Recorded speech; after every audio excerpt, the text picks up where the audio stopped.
વિદ્યાર્થી મિત્રો, welcome to YouTube channel Ramesh Kaila.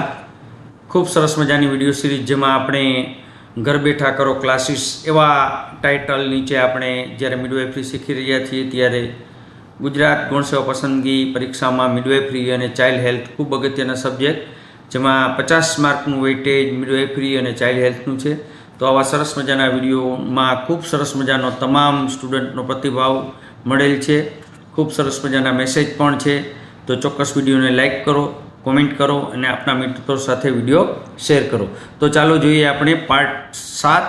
આ અગાઉ આપણે ઓલરેડી પાર્ટ 6 જોઈ ચૂક્યા છીએ. જેમને પણ વિડીયો ન જોયા હોય તે ચોક્કસ જોજો.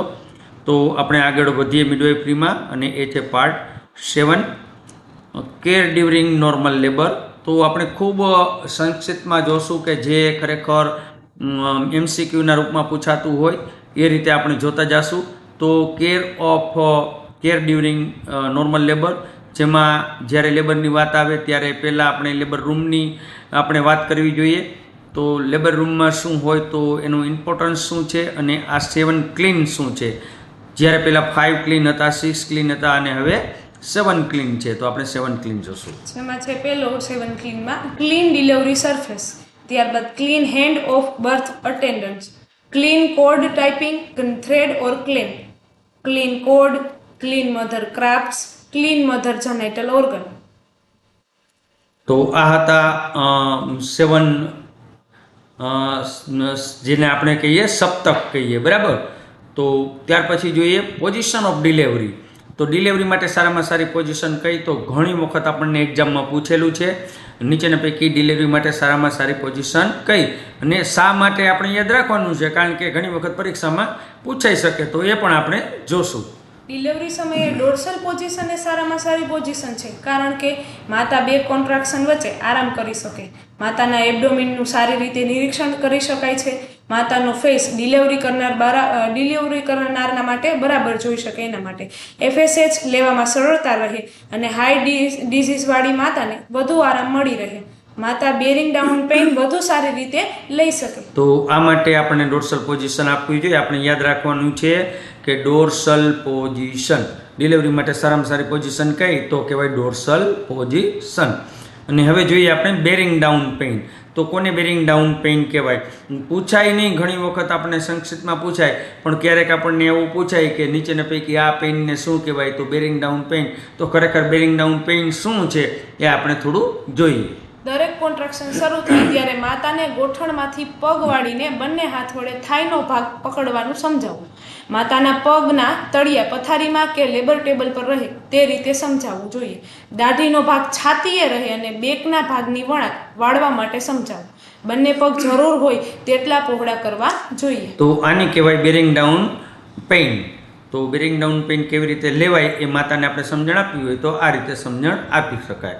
ત્યાર પછી બહુ જ મહત્ત્વનો પ્રશ્ન, અને પૂછાય એવો પ્રશ્ન કે ડિલિવરી સમયે આપણે ક્યારે સ્ક્રબ થવું જોઈએ. તો ખરેખર ક્યારે સ્ક્રબ થવું જોઈએ, તો આપણને પૂછી શકે કે ક્યારે સ્ક્રબ થવું. સેકન્ડ સ્ટેજની શરૂઆતમાં બધી જ ટ્રે તૈયાર થયા બાદ સર્જિકલ હેન્ડ વોશિંગ કરવા, તમામ સારવાર આપ્યા બાદ સ્ક્રબ થવું જોઈએ. પ્રાઇમરી પારામાં 6 સેન્ટીમીટર ડાયલેટેશન થાય અને પ્રેઝન્ટિંગ પાર્ટ બહાર દેખાય ત્યારે સ્ક્રબ થવું જોઈએ. સ્ક્રબ થયા બાદ માત્ર બેબી રિસીવિંગ કરવાનો સમય રહે તેવા સમયે સ્ક્રબ થવું. તો આવા આપણને ઓપ્શન આપે કે ક્યારે સ્ક્રબ થવું, તો જે ઓપ્શન આપે જે ખરેખર સાચો ઓપ્શન હોય આપણે લખી શકીએ. ત્યાર પછી એવો જ મહત્ત્વનો અને સરસ મજાનો પ્રશ્ન અને કોડ કટિંગનો અવારનવાર ઘણી બધી કોર્પોરેશનની પરીક્ષામાં પૂછાયેલો હોય કે અમ્બિલિકલથી કેટલે દૂર કોડ ક્લેમ્પને ટાઈ કરવું જોઈએ, કેટલે દૂર આર્ટરી ફોર્સેપ રાખવો જોઈએ, કેટલે કટિંગ કરવું જોઈએ. અને આ આપણા માટે ખૂબ જ મહત્ત્વનું છે કોડ કટિંગ. તો કેવી રીતે કોડ કટ કરશું? ત્યારે કોડમાં પલ્સેશન આવતા બંધ થઈ જાય ત્યારે કોડ કરવી જોઈએ. કોડને ટાઈ કરવા માટે હાલમાં કોડ ક્લેમ્પનો ઉપયોગ કરવામાં થાય છે. આ સંપૂર્ણ પ્રોસિજર એસેપ્ટિક ટેકનિકથી કરવું. અમ્બેલિકલથી 2 સેન્ટીમીટર દૂર કોડ ક્લેમ્પ વડે ટાઈ કરવું. ત્યારબાદ અમ્બેલિકલથી 5 સેન્ટીમીટર દૂર આર્ટરી ફોર્સેપ વડે ક્લેમ્પ કરવાનું અથવા તો દોરા વડે ટાઈ કરવી. બરાબર મધ્યના ભાગમાં કોડ કટિંગ સીઝર વડે કોડને કટ કરવી. એપિઝિયોટોમીમાં ઉપયોગ લીધેલ સીઝરનો ક્યારેય કોડ કટિંગમાં ઉપયોગ કરવો નહીં. તો આ હતું કોડ કટિંગ. અને કોડ કટિંગમાં આપણે સામાન્ય એટલી વસ્તુ યાદ રાખવાની છે કે 2 સેન્ટીમીટર દૂર અને 5 સેન્ટીમીટર દૂર. 2 સેન્ટીમીટર એ કોડ ક્લેમ્પ હોય, 5 સેન્ટીમીટર એ આર્ટરી ફોર્સેપ હોય, અને બરાબર વચ્ચેથી આપણે કોડને કટ કરવી જોઈએ. તો આ હતું કોડ કટિંગ. ત્યાર પછી આપણને આઈડેન્ટિફિકેશન ઓફ બેબી. આઈડેન્ટિફિકેશન પણ ખૂબ મહત્વનું હોય. એમાં પણ પૂછાય કે આઈડેન્ટિફિકેશનમાં નીચેના પૈકી કયું આઈડેન્ટિફિકેશન કરવાનું હોય, તો આ આઈડેન્ટિફિકેશન કરવાનું હોય. કોડ કટ કરી તે પહેલાં જ આઈડેન્ટિફિકેશન બેલ્ટ બેબીના હાથે બાંધી દેવો. બેબીની ફૂટપ્રિન્ટ કેસ પેપરમાં લેવી. લેબર રૂમમાં જ મધરને બેબીની સેક્સ જણાવી દેવી. તો આ હતું આપણું આઈડેન્ટિફિકેશન કે બેબીની ફૂટપ્રિન્ટ લેવાની હોય. આઈડેન્ટિફિકેશન બેલ્ટ હોય. અને જે સેક્સ છે કે મેલ છે કે ફિમેલ છે એ બેબી આપણને મધરને એને જાણ કરી દેવાની હોય. તો આને કહેવાય આઈડેન્ટિફિકેશન ઓફ બેબી. હવે આપણે જોઈએ ત્રીજા તબક્કામાં કેટલાક ફેરફારો જોવા મળે. ત્રીજા તબક્કાના ફેરફાર એટલા માટે મહત્વના કે ત્રીજા તબક્કો છે એ પ્લાસેન્ટા છૂટી પડવાની નિશાની પણ બતાવે, ત્રીજા તબક્કાના ફેરફારો પણ બતાવતો હોય. તો આપણે ખાલી વાંચશું તો પણ આપણને ખબર પડશે કે ત્રીજા તબક્કામાં આવા ફેરફાર જોવા મળે. પ્રસૂતિના ત્રીજા તબક્કામાં જોવા મળતા શારીરિક ફેરફારોમાં પ્લાસેન્ટા છૂટી પડવાના ચિહ્નો લક્ષણો પણ કહી શકાય છે. ઇન્ક્રીઝ લેન્થ ઓફ કોડ એટલે કે કોડની લંબાઈ વધતી જશે. ફ્રેશ બ્લડ કે તાજું લોહી આપને જોવા મળશે. કમ્પ્લીટ પ્લાસેન્ટા પ્લાસેન્ટાનું પૂરેપૂરું બહાર આવવું. હાર્ડનેસ ઓફ યુટ્રસ કે યુટ્રસનું સખત થઈ જવું. તો આ હતું આપણને થર્ડ સ્ટેજ ઓફ લેબરના કેટલાક ચિહ્નો લક્ષણો અથવા તો પ્લાસેન્ટા છૂટી પડવાના ચિહ્નો લક્ષણો. Control bleeding. કંટ્રોલ બ્લીડિંગ એટલા માટે મહત્વનું કે કંટ્રોલ બ્લીડિંગમાં માયોમેટ્રિયમ આપણને અવારનવાર પૂછ્યું છે. તો 1-2 વખત ઘણી પરીક્ષામાં માયોમેટ્રિયમ પૂછ્યું, જેમાં ખાસ કરીને લિવિંગ લાઇગેચર આ આપણને આપણા બધા જ લેક્ચરમાં ચોથી વખત આવું આપણને લિવિંગ લાઇગેચર આવ્યું. તો આ બહુ મહત્વનું છે કે લિવિંગ લાઇગેચર શું કરે. બ્લીડિંગ બંધ કરવા માટે કુદરતી જ રચના છે જેને લિવિંગ લાઇગેચર કહેવામાં આવે છે. યુટ્રસના માયોમેટ્રિયમમાં આવેલ ત્રાક જેવા મસલ્સ એકબીજા પર ગોઠવાઈ જાય છે, એટલે કે કેપેલરી કે મોટી આર્ટરીમાંથી બ્લીડિંગ થવાની ચાન્સીસ રહેતા નથી. પ્લાસેન્ટા છૂટી પડી ગયા બાદ યુટરાઇન કોન્ટ્રાક્શન ખૂબ જ ધીમા પડી જાય અને બ્લીડિંગ થતું અટકે છે. તો આને કહેવાય કંટ્રોલ ઓફ બ્લીડિંગ, અને એમાં આપણે યાદ રાખવાનું છે લિવિંગ લાઇગેચર. બરાબર. ત્યાર પછી એવું જ મહત્વનું આપણે જોઈએ કે પ્લાસેન્ટા છૂટી પડવાની રીતો, અને ઘણી વખત પૂછાય પાકું કરવાનું છે. સલ્ઝ મેથડ એટલે શું, મેથ્યુસ ડંકન મેથડ એટલે શું, બંને મેથડમાં શું ફેર છે. તો એ અવારનવાર પૂછાતો પ્રશ્ન છે કે કુદરતી રીતે પ્લાસેન્ટા 2 પ્રકારે છૂટી પડે. એક સલ્ઝ મેથડ કહેવાય અને બીજી કહેવાય મેથ્યુસ ડંકન મેથડ. તો સલ્ઝ મેથડમાં શું જોવા મળે અને મેથ્યુસ ડંકનમાં શું જોવા મળે એ આપણે જોઈએ. આ મેથડ ખૂબ જ સામાન્ય છે. સલ્ઝ મેથડ છે. કેવી છે? સલ્ઝ મેથડ. આ મેથડમાં એમ્નિયોટિક સેકના ઓપનિંગમાંથી આખી પ્લાસેન્ટા વજાઇનલ ઓપનિંગમાં આવી જાય છે. ફિટસ સરફેસ વલવાના ભાગ પર દેખાય છે અને મેટર્નલ સરફેસ અંદરના ભાગમાં હોય છે. પ્લાસેન્ટાની સાથે સાથે મેમ્બ્રેન પણ છૂટી પડી જતી હોવાથી તેનો આકાર ઊંધી છત્રી જેવો થઈ જાય છે. પ્લાસેન્ટાની મેટર્નલ સરફેસ દેખાતી નથી, પણ તેની પાછળ બ્લડ ભેગું થયેલું હોય છે જે પ્લાસેન્ટાના આઉટ આવ્યા બાદ નીકળે છે. ઓકે. તો આમાં આપણે સલ્ઝ મેથડમાં યાદ રાખવાનું છે ઊંધી છત્રી જેવો આકાર થાય. બરાબર. તો આ એક આપણે ટિપિકલ વર્ડ છે સલ્ઝ મેથડમાં, ઊંધી છત્રી. જ્યારે મેથ્યુસ ડંકનમાં શું જોવા મળે? મેથ્યુસ ડંકન મેથડમાં આ પદ્ધતિમાં પ્લાસેન્ટા એક કિનારીથી નીચે આવે છે. વલવાના ભાગ પર પ્લાસેન્ટાની કિનારી જોવા મળે છે. આ પદ્ધતિમાં પ્લાસેન્ટા જેવી રીતે ગાજમાંથી બટન નીકળે તેવી રીતે બહાર નીકળે છે. આમાં મેટર્નલ સરફેસ દેખાય છે અને થોડું બ્લીડિંગ થતું પણ જોવા મળે છે. બરાબર. તો મેથ્યુસ ડંકનમાં આપણે યાદ રાખવું છે ગાજમાંથી જેવી રીતે બટન નીકળે એવી રીતે પ્લાસેન્ટા બહાર નીકળે તો મેથ્યુસ ડંકન. ઊંધી છત્રી જેવી રીતે નીકળે તો સલ્ઝ મેથડ. બરાબર. તો આ બંને આપણે ખાસ યાદ રાખવાનું છે. હવે જોઈએ active management of third stage of labour. તો તમને એમ થાય કે અહીંયા એક્ટિવ મેનેજમેન્ટ આખું આપ્યું છે, પણ એક્ટિવ મેનેજમેન્ટ આમાં છે, એમાં ઘણા બધા પ્રશ્નો સમાયેલા છે. તો એક્ટિવ મેનેજમેન્ટમાં કયા પ્રશ્નો સમાયેલા છે એ આપણે જોવા છે. તો જેવું એક્ટિવ મેનેજમેન્ટ કરીએ તો પહેલાં શું જોઈએ? બીજા ફિટસની હાજરી ચેક કરવાની. ઓકે. બીજા ફિટસની હાજરી ચેક કરી છે કે નહીં તે જોયું. અને જેવું બેબી ડિલિવર્ડ થાય તરત જ શું આપવાનું છે? ઇન્જેક્શન ઓક્સિટોસિન આપી દેવાનું. બરાબર. Injection oxytocin 10 unit. તો ઘણી વખત અવારનવાર પરીક્ષામાં પૂછાય કે બેબી બર્થ થાય અને બીજું ફિટસ ન હોય તો પ્લાસેન્ટા આઉટ આવવા માટે તરત જ ઓક્સિટોસિન ઇન્જેક્શન 10 યુનિટ આપવાનું હોય. ત્યાર પછી અમ્બેલિકલ કોડને ક્લેમ કરી બેબીને માતાના એબ્ડોમેન પર આપો. બરાબર, અમ્બેલિકલ કોડને ક્લેમ કરવાની, બેબીને જેવું એબ્ડોમિન ઉપર આપશો એટલે તરત જ બ્રેસ્ટ ફીડિંગ માટે પણ પ્રક્રિયા શરૂ થશે અને માતાને પ્લાસેન્ટા આઉટ આવવામાં પણ મદદ થશે. એક હાથ વડે ક્લેમ પકડો અને બીજા હાથ સિમ્ફેસિસ પ્યુબસ પર રાખો. બરાબર, એક હાથે ક્લેમ પકડવાનો, બીજો સિમ્ફેસિસ પ્યુબિસ ઉપર રાખવાનો. થોડા પ્રમાણમાં નીચે બાજુએ ખેંચો. બરાબર, નીચે થોડું પુલ કરો. યુટેરાઇન કોન્ટ્રાક્શન આવવાની રાહ જુઓ. ત્યારબાદ શું તો કોન્ટ્રાક્શન આવે પછી નીચેની બાજુ અથવા તો ઉપરની બાજુ ખેંચો. પ્લાસેન્ટા જેવી બહાર આવે બંને હાથ વડે પકડો. પ્લાસેન્ટાના સરફેસ તપાસો. યુટ્રસ પર ધીમે ધીમે મસાજ કરો. યુટ્રસ બરાબર કોન્ટ્રાક્ટેડ છે કે નહીં તે જુઓ. પ્લાસેન્ટાનો બાયોમેડિકલ નિયમ મુજબ નિકાલ કરો કે જે યલો બેગમાં કરવામાં આવે છે. વજાઇનલ બ્લીડિંગ માટે 2 કલાક સુધી વોચ કરો. તો આમાં કેટલા બધા પ્રશ્નો આવ્યા જો. એક તો પ્લાસેન્ટાને પીળી બેગમાં નાખવાની, આપણે પુલ કરીએ એટલે એને CCT કહેવાય. કેવું કહેવાય? CCT, control code traction. બરાબર, તો એ પણ યાદ રાખવાનું છે. તો આવા ઘણા બધા પ્રશ્નોનો આમાં સમાવેશ થાય. 4th stage of the labour. 4th stage of the labour આ ન્યૂ મિડવાઇફરીમાં છે કે લેબરના ચોથો તબક્કો હોય જે તબક્કામાં આપણે માત્ર ને માત્ર PPH માટે વોચ કરવાનું હોય. તો શું થાય લેબરના ચોથા તબક્કામાં? પ્લાસેન્ટા અને મેમ્બ્રેન કમ્પ્લીટ આઉટ આવી ગયા બાદના 2 કલાકના સમયગાળામાં લેબરને ચોથો તબક્કો તરીકે ઓળખવામાં આવે છે. સમયગાળો કેટલો હોય ચોથા તબક્કાનો? તો 2 કલાકનો. આ તબક્કામાં PPH માટેનું ઓબ્ઝર્વેશન કરવામાં આવે છે. જરૂર જણાય તો એબ્ડોમિનના ભાગ પર યુટ્રસ પર મસાજ કરવામાં આવે છે જેથી યુટ્રસમાં બ્લડ ક્લોટ અને અન્ય પ્રવાહી બહાર નીકળી જાય. બરાબર, તો આ તો લેબરનો ચોથો તબક્કો. તો ચોથા તબક્કામાં શું કરવાનું? તો PPH માટે વોચ કરવાનું અને 2 કલાક કરવાનું. ટેર એવો શબ્દ ઘણી વખત અવારનવાર આવે. ટેર એટલે શું કહેવાય? તો એ ટેર વિશે આપણે જોવું પડે ને ટેરનો પ્રશ્ન પૂછાય છે ઘણી વખત. જ્યારે લેબરના બીજા તબક્કામાં બેબી આઉટ આવવામાં તકલીફ પડે અથવા તો પેરિનિયમનો ભાગ પોતાની જાતે તૂટી જાય તેવી કન્ડિશનને ટેર કહેવાય છે. ટેર થતું અટકાવવા માટે સમયસર એપિઝિયોટોમી મૂકવી ખૂબ જ જરૂરી છે. બરાબર, તો ટેર એટલે શું? તો પેરિનિયમનો ભાગ અસ્તવ્યસ્ત રીતે તૂટે તો એને ટેર કહેવાય. બરાબર, ટેર માટે શું કરવાનું? તો એપિઝિયોટોમી ફરજિયાત મૂકવાની હોય. એપિઝિયોટોમી ક્યારે મુકાય? તો તમને ખબર છે કે જ્યારે ક્રાઉનિંગ થાય ત્યાર પછી એપિઝિયોટોમી મૂકવાની હોય. બરાબર, એપિઝિયોટોમી મૂકવાની આદર્શ જગ્યા કઈ? તો ફોર્ચિટ કહેવાય. તો બધું જ યાદ રાખવાનું છે.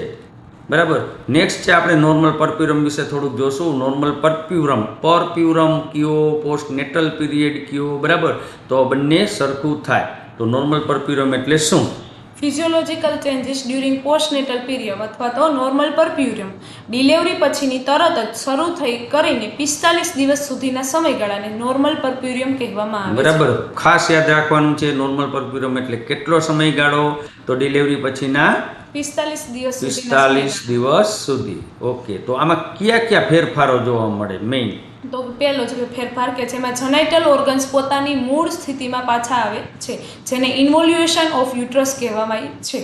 લેક્ટેશન એટલે કે બ્રેસ્ટ મિલ્કની શરૂઆત થાય છે. માતા ફરીથી પોતાની તંદુરસ્તી પાછી મેળવે છે. બરાબર, તો 3 મેઇન ફેરફાર જોવા મળે. જેનેટલ ઓર્ગન્સ મૂળ સ્થિતિમાં પાછા આવે એટલે આપણે જોશું. આપણે જેનેટલ ઓર્ગન્સ એટલે યુટ્રસ, બ્રેસ્ટ બધું જ કેવી રીતે મૂળ સ્થિતિમાં પાછું આવે, લેક્ટેશનની કેવી રીતે શરૂઆત થાય અને માતા છે એ પાછી પોતાની તંદુરસ્તી મેળવે. તો એ આપણે ડિટેલમાં પણ થોડા જોશું.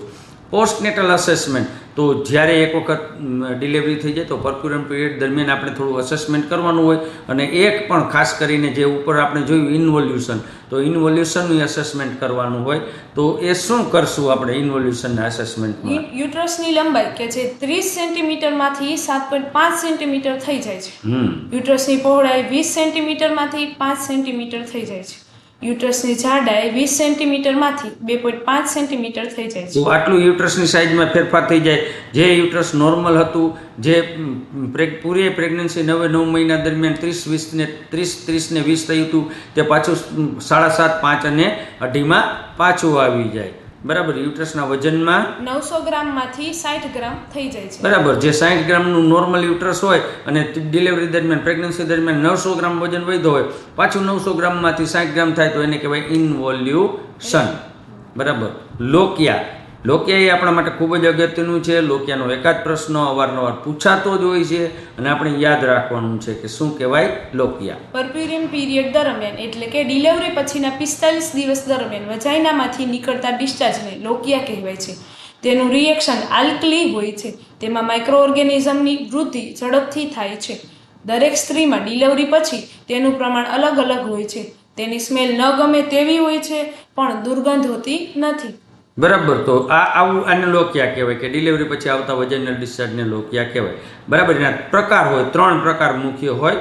એમાં લોકિયા રૂબ્રા, લોકિયા સિરોજા અને લોકિયા આલ્બા, આવા 3 પ્રકાર હોય. તો લોકિયા રૂબ્રા ક્યારે આવે, લોકિયા આલ્બા ક્યારે આવે, લોકિયા સિરોજા ક્યારે આવે, આપણે ખાલી દિવસો યાદ રાખવાના છે. કારણ કે દિવસો ઘણી વખત પૂછાતા હોય કે ડિલિવરી પછી 1 થી 4 દિવસમાં આવતા વજાઇનલ ડિસ્ચાર્જને નીચેના પૈકી કયા લોકિયા તરીકે ઓળખવામાં આવે છે, આવી રીતે પ્રશ્ન પૂછાતો હોય. તો આપણે જોઈએ પહેલા લોકિયા રૂબ્રા. લોકિયા રૂબ્રા ડિલિવરી પછી 1 થી 4 દિવસમાં આવે છે.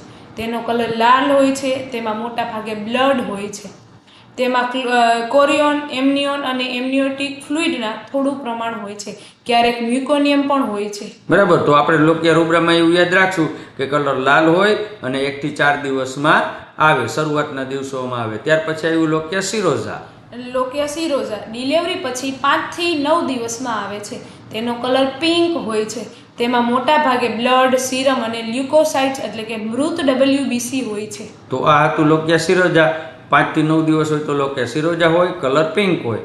હવે આવ્યું લોકિયા આલ્બા. ડિલિવરી પછી 10 થી 15 દિવસમાં આવે છે. તેનો કલર વ્હાઇટ એટલે કે સફેદ હોય છે.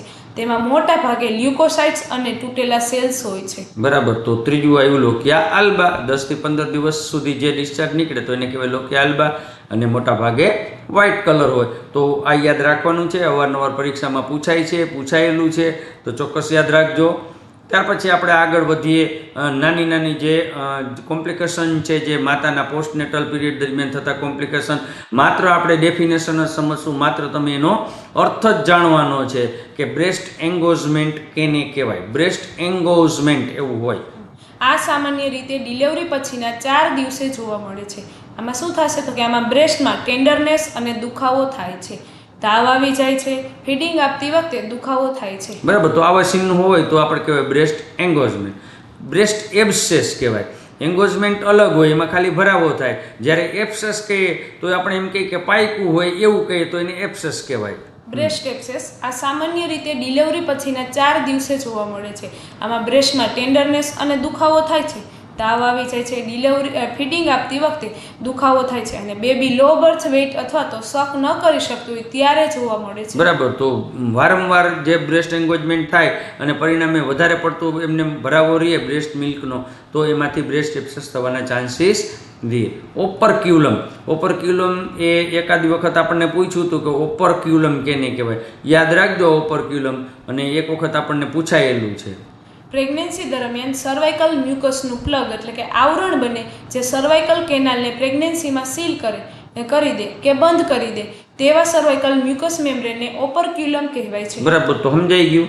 તો સર્વાઇકલ મ્યુકસ હોય એનું પ્લગ થઈ જાય અને પ્રેગ્નન્સી છે, જે ડિલિવરી છે એ થઈ ન કે બરાબર, અને સર્વાઇકલ મ્યુકસ મેમ્બ્રેન આડું આવી જાય તો એને કહેવાય ઓપરક્યુલમ. આ મોટા ભાગે પહેલા ટ્રાઇમેસ્ટરમાં જોવા મળે છે. ઘણી વખત સર્વિક્સનું ઇન્ફેક્શન આગળ વધતું અટકાવવામાં મદદરૂપ થાય છે. આ 8 વીક પછી જોવા મળે છે. ઓકે. તો આ હતું ઓપરક્યુલમ. એનોક્સિયા કેવું છે? એનોક્સિયા. તો એનોક્સિયા એટલે તો તમને ખ્યાલ જ છે. કોઈ પણ કારણોસર ઓક્સિજનનો સંપૂર્ણ અભાવ જોવા મળે તો તેને એનોક્સિયા કહેવાય. ઓકે. હાઇપોક્સિયા.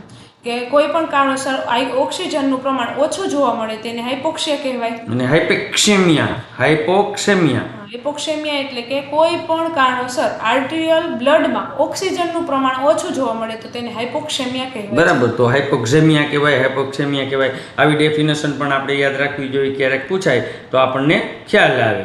બરાબર. તો આ હતા કેટલાક મિડવાઇફરીના ખૂબ અગત્યના ચેપ્ટર.